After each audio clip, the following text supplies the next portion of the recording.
Rahasia menguasai ilmu secara cepat. Saya punya seorang sahabat sekaligus guru yang cukup unik.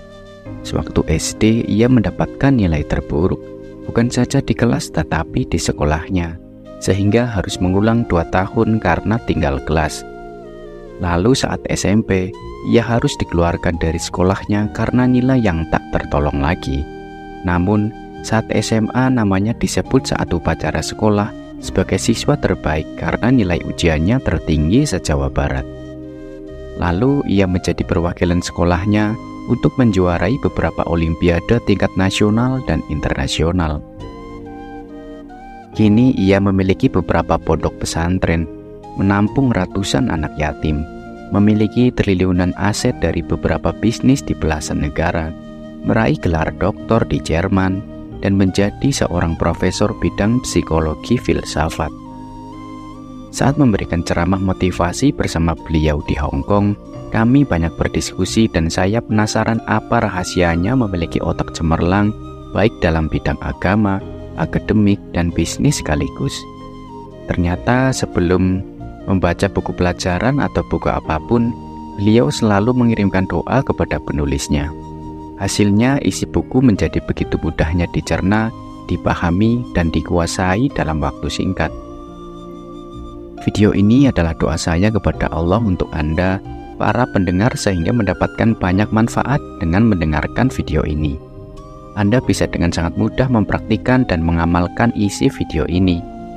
Anda dengan senang hati menyebarkan manfaat video ini kepada banyak orang, mengalami revolusi diri secara besar-besaran, dan terjadi perubahan besar pada diri Anda adalah tanda dikabulkannya doa serta harapan saya.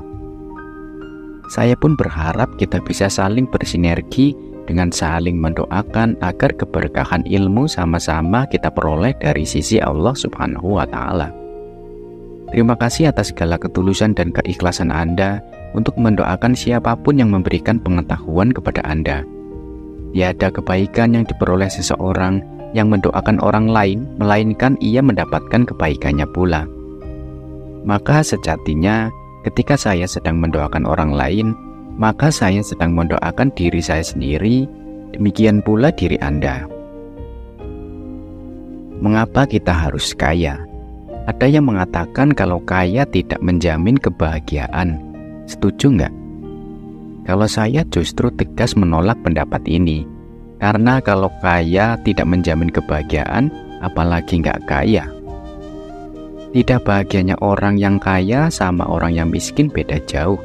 Namun dengan kekayaan justru kita bisa membahagiakan orang lain melalui harta yang diamanahkan kepada kita. Coba Anda perhatikan uang 100.000 sampai 2.000. Semakin ke bawah semakin kecil pula nominalnya. Dan lucunya ekspresi foto para pahlawan kok makin ke atas senyumnya makin lebar dan makin ke bawah justru nggak senyum. Percayalah, sesedih apapun diri Anda akan lebih baik jika punya uang daripada tidak punya uang. Jadi, jika ada yang bilang kaya itu nggak menjamin bahagia, Anda harus pastikan yang ngomong memang orang kaya, bukan orang miskin yang membuat pembenaran. Sekarang kita kembali ke judul video ini, mengapa Anda itu harus kaya bahkan wajib kaya? Ini pertanyaan serius. Anda tahu nggak jawabannya? Jika Anda sudah menemukan big why atau compensation bagi diri Anda, maka tak ada yang dapat menghalangi Anda untuk meraih kekayaan kecuali Tuhan dan diri Anda sendiri. Kebanyakan orang tidak menyadari bahwa kaya itu bukan hanya penting, tapi teramat sangat penting agar seseorang bisa memiliki kedaulatan atas hidupnya sendiri. Hal ini nih yang sering hilang dari diri seseorang, yaitu kedaulatan.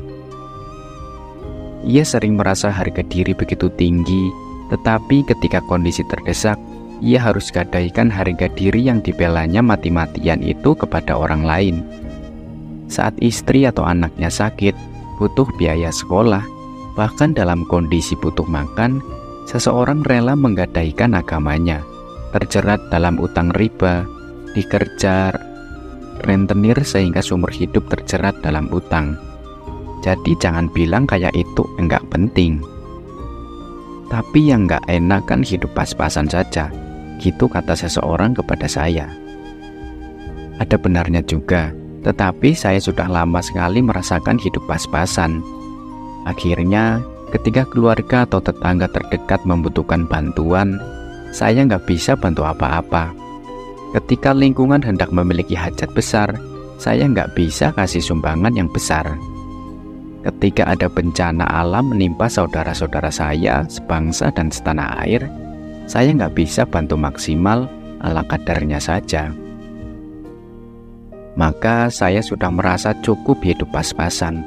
Sederhana itu dalam sikap, bukan pada jumlah sedekah. Dan jika hidup serba ngepas, ya peran kita juga ngepas. Spirit inilah yang kami sebarkan melalui video ini agar semuanya bisa termotivasi. Lalu apa sebenarnya yang melatar belakangi kami? Apa alasannya fundamental agar banyak orang yang harus bertambah kaya? Mengapa menjadi kaya itu sangat penting? Yang pertama, sebentar lagi kiamat. Ya serius, kiamat makin dekat. Namun secara pribadi saya tak memaknai kiamat sebagai kehancuran total ya. Itu nanti setelah beberapa kejadian besar terjadi. Kiamat artinya kebangkitan. Jadi sebelum dunia ini hancur lebur, tentu kebangkitan nilai-nilai spiritual menjadi keniscayaan di muka bumi ini. Keadilan dan kemakmuran merata serta dipenuhi oleh keberkahan. Rasulullah SAW memberikan gambaran melalui salah satu hadisnya, hari kiamat tidak akan terjadi hingga kekayaan akan melimpah, sehingga orang yang kaya harta akan khawatir karena tidak seorang pun yang bersedia menerima zakatnya. Dan kemanapun dia ingin menerima zakat kepada orang lain, orang tersebut akan berkata, saya tidak membutuhkannya. Dapatkah Anda bayangkan kejadian tersebut?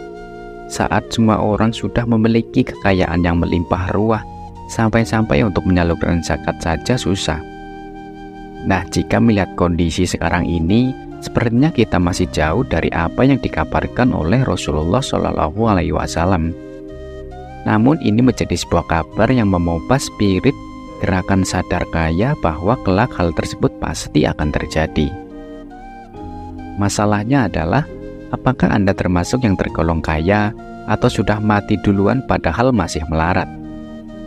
Apakah Anda berkiprah dalam memakmurkan orang lain atau justru menyusahkan?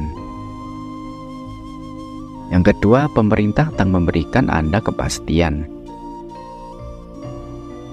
Masih abu-abu tentang harapan perubahan yang lebih baik. Infonya iuran BPJS naik, BBM dan listrik juga naik, serta beberapa ruas tol yang ikutan naik tarifnya, padahal dikabarkan akan diturunkan. Apapun yang terjadi, jelas pemerintah tidak akan memberikan Anda kepastian. Pajak begitu mencekik dan biaya kebutuhan dasar menjadi mahal. Sungguh amat sangat jauh dari apa yang dijanjikan saat kampanye dulu.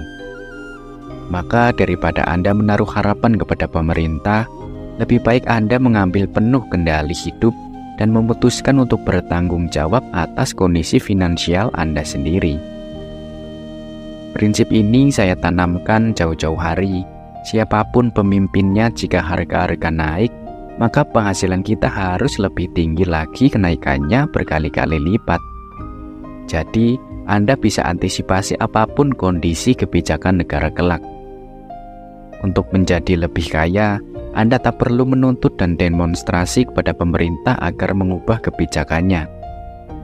Cukup berawal dari diri Anda, berangkat dari kesadaran bahwa Anda harus lebih kaya untuk memenuhi segala kebutuhan hidup pribadi dan keluarga. Anda nggak perlu minta persetujuan anggota dewan untuk menambah saldo rekening. Anda nggak perlu bikin spanduk dan teriak-teriak depan gedung kementerian demi untuk menuntut hidup yang lebih layak. Cukup satu hal, komitmen untuk mengubah hidup Anda. Yang ketiga, perusahaan tidak menjamin masa depan Anda. Beruntunglah Anda yang masih memiliki kesempatan untuk bekerja. Tuhan telah meletakkan rezeki Anda melalui perusahaan tersebut. Namun, untuk memprediksi masa depan Anda justru jauh lebih mudah. Saya pun bisa memproyeksikannya dari sini. Bagaimana caranya? Mudah saja. Carilah orang yang telah bekerja di perusahaan itu selama 5, 10, hingga 20 tahun lamanya di bidang yang sama dengan Anda saat ini. Maka 5, 10, hingga 20 tahun ke depan, kemungkinan besar nasib Anda akan sama seperti orang tersebut. Bagi Anda yang masih muda, segar, produktif, maka beruntunglah. Silakan memperbanyak pengalaman dan jam terbang. Kuasai berbagai macam keterampilan dalam perusahaan tempat Anda berkarir. Ibarat ban mobil, maka kembang Anda masih bagus, Anda masih aman untuk digunakan oleh perusahaan. Namun, ketika ban mobil sudah makin lama dan makin gundul, maka konsekuensinya adalah harus diganti dengan ban yang baru. Anda terpaksa dipecat atau bahasa lembutnya dipensiunkan. Alhamdulillah jika ada masih yang dapat uang pesangon. Lalu bagaimana jika tidak? Anggap saja dimanapun Anda bekerja, Anda akan berhenti di usia 55 sampai 60 tahun. Inilah kepastian, pasti di PHK atau pasti pensiun. Saat itu jam terbang Anda sudah sangat tinggi dan pengalaman Anda amatlah berharga. Namun ketika terjadi pemutusan hubungan kerja mendadak, penghasilan Anda berkurang drastis. Benar nggak? Masalahnya adalah saat usia tersebut anak-anak Anda sudah minta dinikahkan. Fisik Anda sudah melemah, tapi penghasilan berkurang. Belum lagi biaya hidup tentu akan semakin tinggi, karena tidak ada ceritanya segala kebutuhan justru makin murah. Pertanyaannya adalah, dari mana Anda memenuhi segala kebutuhan Anda? Apakah Anda sudah memiliki sumber penghasilan lainnya? Maka jika hanya berpatokan pada satu sumber, bersiaplah untuk jatuh miskin. Inilah alasan yang mendasar mengapa Anda harus kaya. Fisik dan kemampuan Anda terbatas, suatu saat akan terhenti. Sementara ketika sesuatu hal yang tak diinginkan terjadi, maka Anda sudah punya backup plan untuk mengantisipasi kebutuhan Anda yang membludak di masa depan. Yang keempat, orang tua dan keluarga membutuhkan Anda. Bagi yang sudah menikah, tentu tanggung jawab Anda bertambah. Anda harus menafkahi istri dan anak-anak Anda jika Anda adalah seorang suami. Jika Anda seorang istri, Anda perlu merias diri bagi suami Anda. Sedangkan alat make up, pakaian yang layak, serta perawatan fisik itu belinya pakai uang. Namun, bagi Anda yang belum berumah tangga, Anda tentu ingin sekali membalas kebaikan orang tua Anda. Apalagi ketika mereka menginginkan sesuatu dan berharap kepada Anda, tetapi sebagai seorang anak, Anda tak mampu mewujudkannya. Ini akan menjadi pukulan berat. Kadang orang tua bukan tidak pernah minta kepada anak, melainkan karena tahu kondisi anaknya yang juga belum bisa memberikan sesuatu kepada orang tuanya. Sehingga mereka memilih untuk menahan diri dari mengharap kepada anaknya. Siapa sih yang gak ingin berangkat ke Tanah Suci? Siapa sih yang gak mau dikasih amplop yang tebal sama anaknya? Siapa sih orang tua yang gak senang jika diberi hadiah oleh sang anak atau diajak jalan-jalan ke luar negeri? Meskipun itu semua belum mampu membalas jasa seorang anak kepada orang tuanya. Oke, kembali lagi ke realita. Apakah Anda tega membiarkan orang tua terus tinggal di rumah kontrakan yang sempit dan kumuh? Apakah Anda rela membiarkan orang tua menahan rasa sakit karena Anda tak mampu membayar biaya rumah sakit untuk mengobati mereka? Apakah Anda tega membiarkan orang tua yang sudah mulai lemah fisiknya, tetapi terus dipaksa untuk bekerja menghidupi diri sendiri? Tentu daftar panjang masih kita bisa buat lagi. Namun, untuk apa banyak-banyak kalau itu juga belum tentu bisa menyadarkan Anda? Tujuan dari video ini adalah agar Anda buka mata, lihat kondisi nyata Anda, bahwa banyak orang yang bisa dibantu kalau Anda kaya. Anda bisa berikan perhatian lebih baik kepada orang tua dan keluarga jika Anda berkelimpahan. Ada yang bilang, uang tak menjamin kebahagiaan. Lah apalagi kalau nggak ada uang? Opini dan ucapan seperti ini nih yang menyesatkan. Maka jangan percaya. Satu hal saja yang Anda yakini, bahwa jika kaya, Anda bisa memfasilitasi harapan keluarga. Sekarang bagaimana dengan Anda yang telah memiliki anak? Apakah Anda sering memarahi mereka karena ketidakmampuan Anda memenuhi keinginan mereka? Apakah Anda sering membohongi mereka ketika ada toko atau tukang mainan di hadapan anak? Apakah Anda justru telah menularkan virus kemiskinan, ketidakmampuan, dan ketidakberdayaan kepada anak Anda? Ketika mereka minta sesuatu lalu Anda justru membentak mereka, "Kamu ini minta jajan melulu." Apakah Anda berpikir itu normal-normal saja? Ketika mereka minta mainan, lalu Anda justru mengatakan, "Ah, jangan, itu nggak bagus." Padahal itu karena Anda nggak mampu membelikannya. Ketika Anda lakukan hal tersebut, apakah baik-baik saja? Ketika masuk ke mall, lalu ada pameran rumah, mobil, atau barang mewah, lalu Anda segera menarik anak Anda ketika ia mau menghampiri pameran tersebut sambil berseloroh, "Jangan ke situ, mahal semuanya itu, barang itu bukan buat kita." Atau, "Jangan dipegang, barang mahal, nanti rusak." Ketika Anda berkata demikian, sesungguhnya Anda telah mengonfirmasi diri bahwa Anda miskin, anak Anda miskin, dan tidak layak menerima atau memiliki semua itu. Anda telah menghancurkan masa depan anak sendiri dengan membunuh harapan mereka. Saya berharap video ini cukup tajam hingga mampu menghujam hati nurani Anda. Semoga Anda segera bangun dari berbagai kelemahan diri dan bangkit menjadi manusia yang lebih bernilai. Namun, jika Anda tidak tahan mendengar video ini, tutup saja. Silakan Anda melanjutkan lagi cerita hidup yang membosankan itu. Yang kelima, Anda adalah penentu nasib Anda sendiri. Nasib Anda bukan ditentukan oleh atasan, tetangga, atau bahkan pasangan Anda. Bahkan Tuhan pun menyerahkan sepenuhnya pilihan kepada Anda. Anda mau konsisten dalam kemiskinan atau bertekad hijrah untuk meraih hidup lebih baik lagi. Tuhan tidak akan mengubah nasib kecuali Anda yang bersedia mengubah apa yang ada dalam diri sendiri.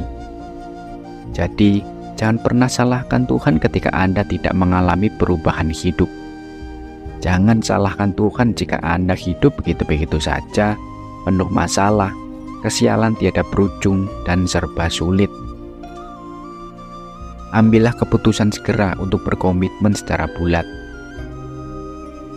bahwa Anda ingin perubahan hidup, bahwa Anda ingin meraih kesuksesan besar, bahwa Anda ingin menjadi lebih mulia dan bermartabat, bahwa Anda hendak mewujudkan segala impian. Anda tidak ditakdirkan untuk menjadi seorang pecundang. Anda adalah makhluk spesial dan istimewa. Anda begitu sempurna dan Tuhan telah menganugerahi begitu banyak nikmat dan potensi.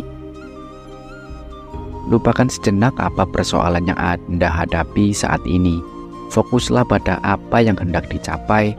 Fokus saja pada bagaimana rencana Anda untuk keluar dari jeratan kemiskinan dan kemelaratan.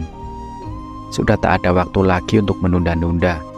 Setiap cerita sukses ada masa derita. Maka inilah saatnya Anda mengubah cerita hidup menjadi lebih inspiratif. Karena mulai saat ini, Anda telah memutuskan untuk mengubah perjalanan hidup dengan berjuang sekuat tenaga. Setelah video ini, Anda akan menemukan banyak hal baru untuk membantu menemukan solusi keluar dari jurang keterpurukan. Ini adalah jalan yang telah saya lewati. Setelah bertahun-tahun lamanya terjerat dalam kebangkrutan yang menyengsarakan, Anda boleh coba referensi jalan ini, atau bisa juga cari-cari lagi, karena saya percaya jalan menuju kekayaan adalah sebanyak makhluk yang diciptakannya. Selamat berjuang, dan terima kasih sudah menonton.